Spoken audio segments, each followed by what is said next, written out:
Tekereza gato mu ndege z'intambara zikomeye cyane za Leta Zunze Ubumwe za Amerika, mu bifaru byabo kabuhariwe birinda umutekano wabo ndetse no mu byogajuru byoherezwa mu isanzure, harimo ikintu kimwe cy'ingenzi cyane gikomoka hano iwacu mu Rwanda.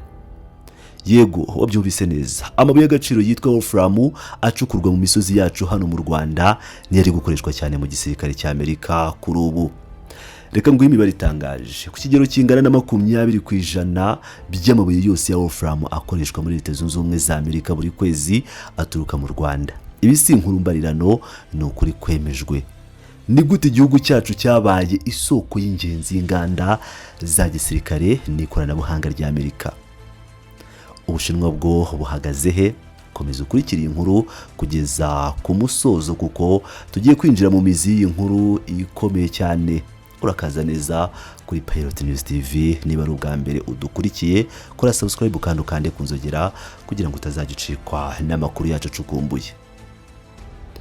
Muri iyi minsi ishize, ikigo gicukura amabuye y'agaciro mu Rwanda kizwi ku izina rya Trinity Metals cyatangaje inkuru idasanzwe kandi ishimishije cyane ku bukungu bw'u Rwanda.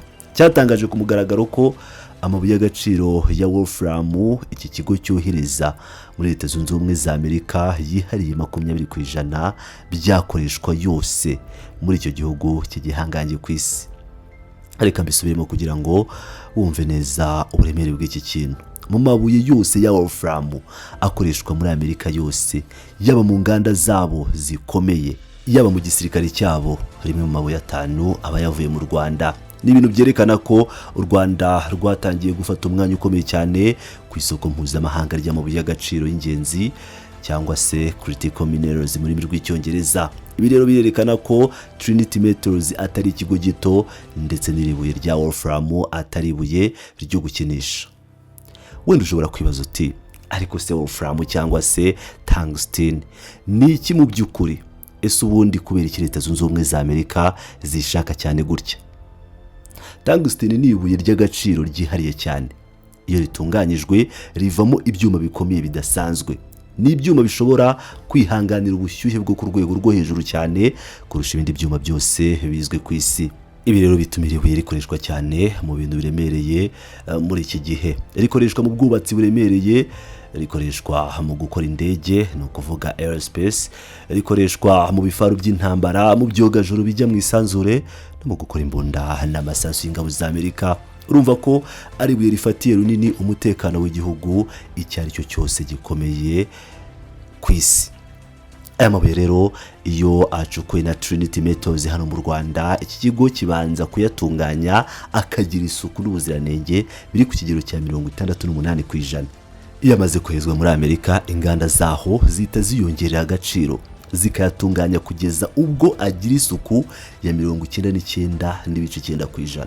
Icyo gihe aba ari tayari gukoreshwa muri bya bifaru n'indege z'intambara. Ariko se amabuye menshi angana gutya ava he mu Rwanda? Ava mu kirombe kinini cyane kizwi nka Nyakabingo. Iki kirombe cya Nyakabingo giherereye mu karere ka Rulindo, mu murenge wa Shyorongi, mu ntara y'Amajyaruguru. Kugeza ubu amateka yerekana ko iki kirombe ari cyo cya mbere muri Afurika yose gicukurwamo amabuye menshi ya Wolfram. Ndasubiramo kugira ngo ubyumve neza, ni icya mbere muri Afurika yose.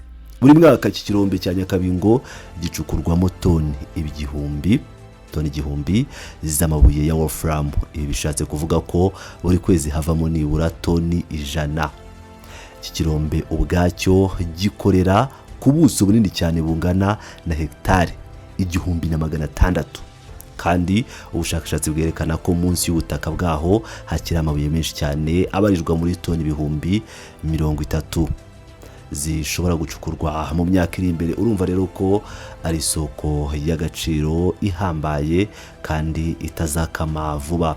Niba ari 1,000 kivamo, ubu tukaba tubara ko ari toni zigera muri 30,000 zitaracukurwa, kugira ngo murumva ko hari imyaka irenga 30 icyo kirombe gicukurwamo cyangwa irenga.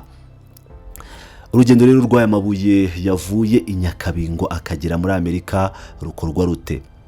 Kohereza aya mabuye binyura mu masezerano y'ubucuruzi akomeye cyane. Aya masezerano y'imikoranire Trinity Metals yagiranye n'ikigo kinini cyo muri Amerika cyitwa Global Tungsten and Powders, cyangwa se GTP mu magambo ahinnye.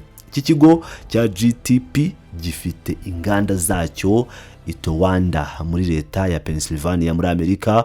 Kugira ngo aya masezerano rero agerweho kandi ashyirwe mu bikorwa, byagizwemo uruhare n'undi mufatanyabikorwa ukomeye wa Trinity Metals witwa Traxy, ikigo gifite icyicaro mu mujyi wa New York. Aya masezerano yasinywe mu mwaka ushize tariki ya 28 Kanama 2025. Kuva aya masezerano yasinywa kugera uyu munsi, iki kigo kigaragaza ko hamaze koherezwa toni 320 za wolfram zivuye mu birombe bya Nyakabingo, zoherezwa mu nganda za GTP muri Amerika kugira ngo zitunganywe ku rwego rwo hejuru mbere yuko zishyikirizwa inzego z'igisirikare n'inganda za Amerika.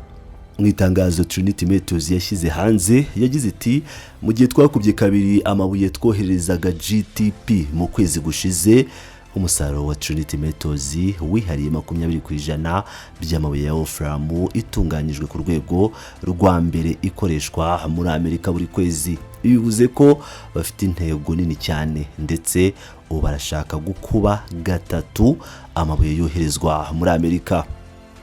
Hano rero niho haza ikintu cy'ingenzi cyane kijyanye na geopolitique cyangwa se politike y'ubukungu bw'isi. Kuki Amerika yishimiye cyane amabuye ya wolfram yo mu Rwanda muri iki gihe? Umuyobozi w'inama y'ubutegetsi ya Trinity Metals Bwana Sean McCormick yatanze igisubizo cyumvikana neza cyane. Yavuze ko amabuye ya wolfram ya Trinity Metals akomeje gukenerwa muri Amerika ku rwego rwo hejuru, haba mu gisirikare no mu rwego rw'inganda kubera icyuho cyasizwe n'Ubushinwa.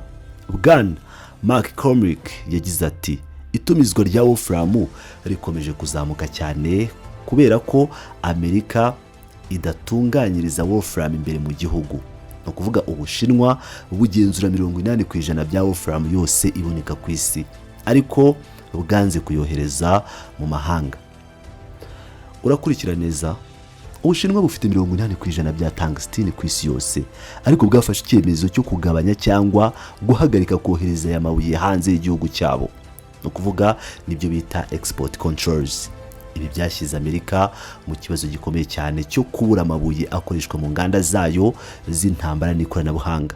Bwana McCormick akomeza agira ati, ibituma iyo Trinity Metals yohereza amabuye aturutse mu Rwanda ikomeza kuba ingenzi cyane ku mutekano wa Amerika n'abafatanyabikorwa bayo. Ibirerekana ko u Rwanda ruri gufasha Amerika kuziba icyuho cyasizwe n'Ubushinwa ku isoko mpuzamahanga. Bwana Sean McCormick yavuze ibyo Amerika isaba ibizanarufasha gukomeza kugira ijambo rikomeye ku rwego rw'isi mu bijyanye n'amabuye y'agaciro y'ingenzi. Yagize ati, tubona amahirwe akomeye cyane yo gushyiraho ubufatanye bukomeye bw'u Rwanda na Amerika mu bijyanye n'amabuye y'agaciro y'ingenzi nk'uko asanzwe hari mu bindi bihugu ku mugabane wa Afurika. Ku rundi ruhande, umuyobozi mu kigo cya Traxy Bwana Lowanisi Karinikos nawe yunze muri y'abandi agira ati, Traxy itewe ishema rikomeye no gufasha Trinity Metals isanzwe yari ikigo kinini muri Afurika gitunganya tungsten ivuye mu birombe bya Nyakabingo kugera ku isoko mpuzamahanga.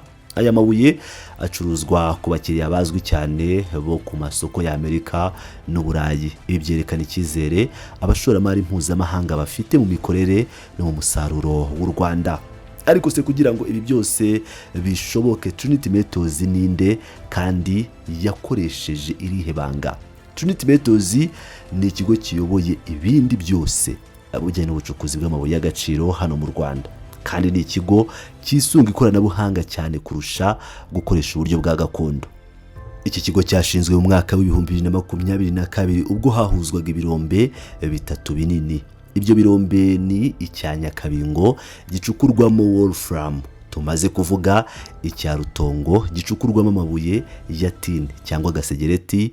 Ibi byombi biherereye mu karere ka Rulindo, ndetse n'icya Musha giherereye mu karere ka Rwamagana cyo gicukurwamo tin na tantalum cyangwa se colta.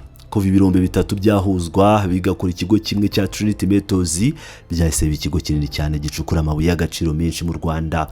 ubu kikaba gihakaza abantu barenga 6,500 n'umubare munini cyane w'abanyarwanda babonye imirimo yinjiza amafaranga.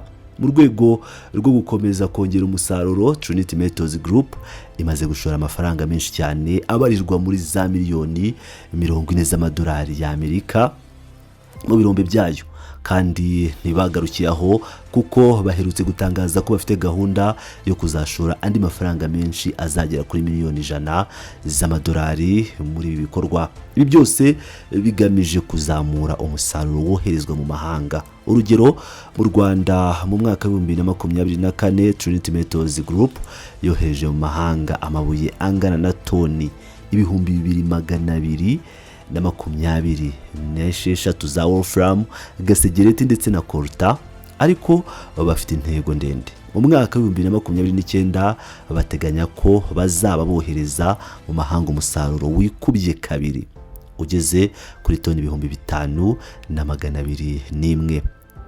Nitwarangiza kandi tutavuza amakuru mashya ashyushye yuko Trinity Metals iri mu bushakashatsi bwimbitse bw'amabuye ya lithium. Iyi lithium akaba ari amabuye akoreshwa mu gukora za battery z'imodoka zikoresha amashanyarazi, izo bita electric vehicles cyangwa EVs. Akaba aherereye Intunga mu birombe bya Musha biri Rwamagana. Iki kirombe gishya cy'i Rwamagana hateganywa ko kizaba gifite amabuye ya lithium menshi cyane agera kuri toni miliyoni 60. Ibi nibigerwaho u Rwanda ruzarushaho kuba igihangange mu gutanga amabuye akenewe mu ikoranabuhanga rigezweho muri iyi si ya none. Mu gusoza, tubonye uburyo amabuye y'agaciro y'u Rwanda by'umwihariko wolfram iva i Nyakabingo abaye ishingiro ry'ikoranabuhanga n'umutekano mu bihugu bikomeye cyane ku isi nka Amerika. Ibi ni ibintu bigaragaza isura nshya n'amahirwe akomeye igihugu cyacu gifite ku isoko mpuzamahanga ry'ubukungu. Ese urabibona ute? Uratekereza ko aya mabuye yacu azakomeza kuzamura ubukungu bw'u Rwanda ku ruhe rwego mu myaka 10 iri imbere? Dusangiza ibitekerezo byawe aha hasi muri comment section down below, ubundi dukomeze kugenda tuganira, utubwire uko bibona. Niba kandi wakunze inkuru yacu, kana like. Ndabashimiye, mukomeze muhane nanjye.